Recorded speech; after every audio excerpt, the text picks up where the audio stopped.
General Keith Kellogg, former assistant to President Trump and American security co-chair at the America First Policy Institute. General, good to spend time with you this afternoon. We don't know what the contents of the memorandum of understanding are. The president has said the details likely to be released after it's signed officially on Friday, or ceremonially on Friday. But Trey Ying's saying we may learn about it in the next 24 to 48 hours. But we do know that it broadly includes the following. Nuclear material will be destroyed and removed, as the vice president was just alluding to. The nuclear program will be dismantled. None of the money will be released until Iran performs. The Strait of Hormuz will be open, and no Iranian funding of terrorist groups. What are your thoughts of this from the 30,000-foot Well, level? first of all, John, thanks for having me. Look, we don't know, and I know that's a little bit of speculation of for sure what they say. And I go back to what Reagan said with Gorbachev when he said, trust but verify. This is one of those, we've seen this before. You know, I've seen this play before. It didn't end really well. We saw it when we did work with the North Koreans as well. So I think we ought to just everybody chill out a bit till we see what's going to be said, when Congress gets involved, and what's going to happen at the end.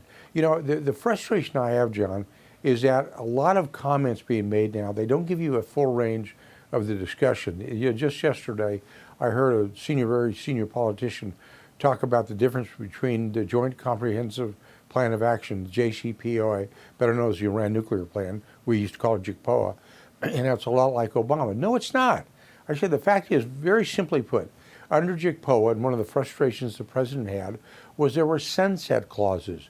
After a certain period of time, then they could enrich uranium. They could get missiles and for long range as well.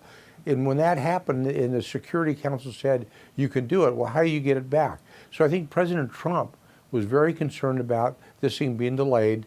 And when he got out of the JCPOA, he said, we're going to make sure they don't have that capacity to do so. And I think that's what we're going to see in the memorandum. I noticed just a minute ago you talked to the vice president.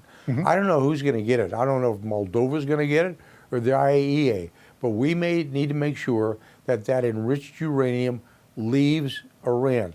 The second thing I would say is make sure they don't have the advanced centrifuges that allow them to develop enriched uranium. So there's some things I'm going to be watching, how it's going to be developing. And look, I'm going to be really honest with you. I've said it repeatedly. Do I trust the Iranians to follow through? No, because that's just their nature. It's the same thing we did with the North Koreans years ago.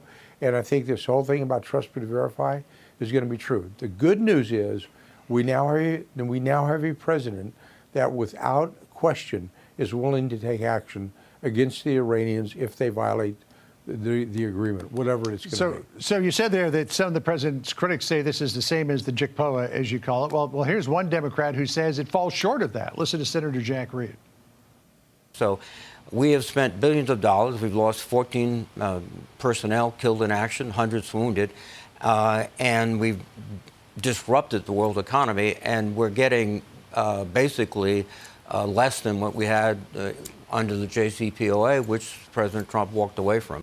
Again, let's point out, we don't know the exact text of the Memorandum of Understanding, yet all of these pronouncements are being made about it like they've read the whole thing.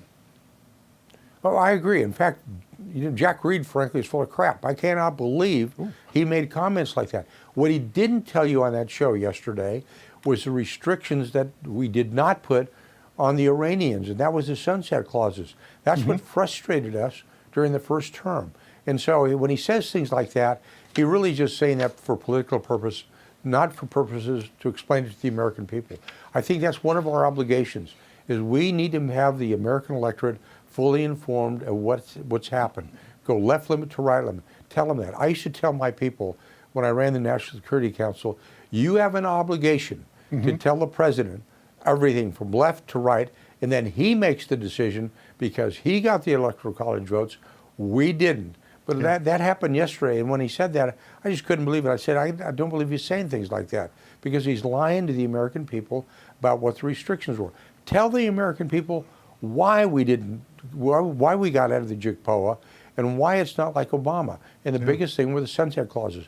They could enrich uranium starting this year if that plan was in effect, and you couldn't do anything about it. And those are the kind of things I think the American people should be aware of. Trump didn't do that for my generation or your generation. They did it for our kids and our grandkids. And we need to understand 15, 20, 30 years down the line, when this is written about, the courage that he took to develop the actions against Iran are going to be in the history books for people to study. And I think that's great because they need to know that. And people that are going to be advisors in the future need to understand the thought process behind it. Yeah, well, there's no question that a non-nuclear Iran would make the world a much safer place. What remains to be seen is what happens to the authoritarian regime there, because I know that the Iranian people, you know, the majority of them at least, would like to throw them off the side of the cliff. General, good to be with you. Thanks for spending time today. Thanks, John. Good to be with you. Be sure to like and subscribe for all the Fox News latest on YouTube and catch full shows streaming now on Fox One.